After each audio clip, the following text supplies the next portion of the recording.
Local Government Minister Jeanette Powell has requested the Victorian Electoral Commission conduct a review of Latrobe City Council's ward boundaries. The decision comes after a petition calling for the review was recently tabled in Parliament.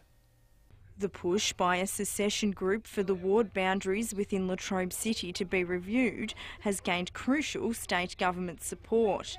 New Traralgon has pushed for the boundary review as part of a petition calling for the town to break away from the rest of the municipality. Latrobe City is currently split into 9 wards, each represented by one councillor.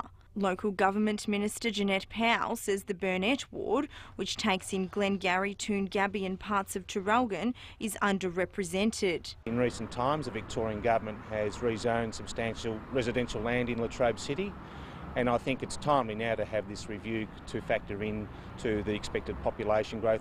Ms Powell says a substantial number of Latrobe City residents believe there is a lack of equitable representation on the council. I believe there has been equitable representation on the council and always has been. The review will consider the election of more than one councillor for each ward.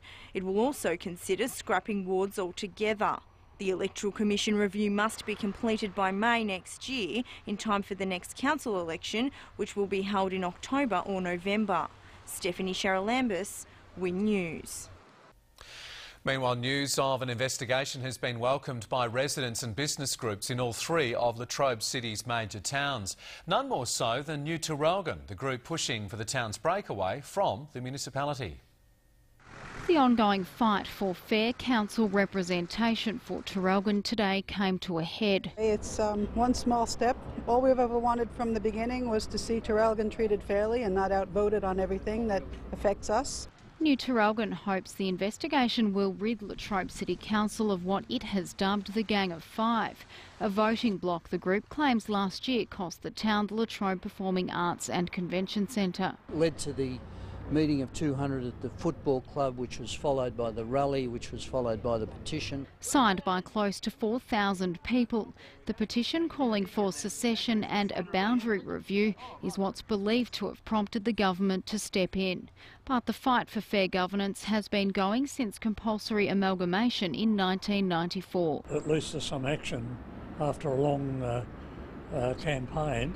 And it's a feeling not just confined to Traralgon. The bad decisions that have been ongoing coming out of this council have affected Traralgon. They've also affected Moe, but they've also affected other communities like the John Buck Road community. While many don't support secession, resident and business groups in all 3 towns have welcomed the review. I think that would take away this parochial attitude that has existed since amalgamation. We will be supporting an arrangement which breaks down those kinds of voting blocks, which provides a more representative arrangement where councillors are more naturally required to be accountable to their community. Brooke Van Newton, Win News.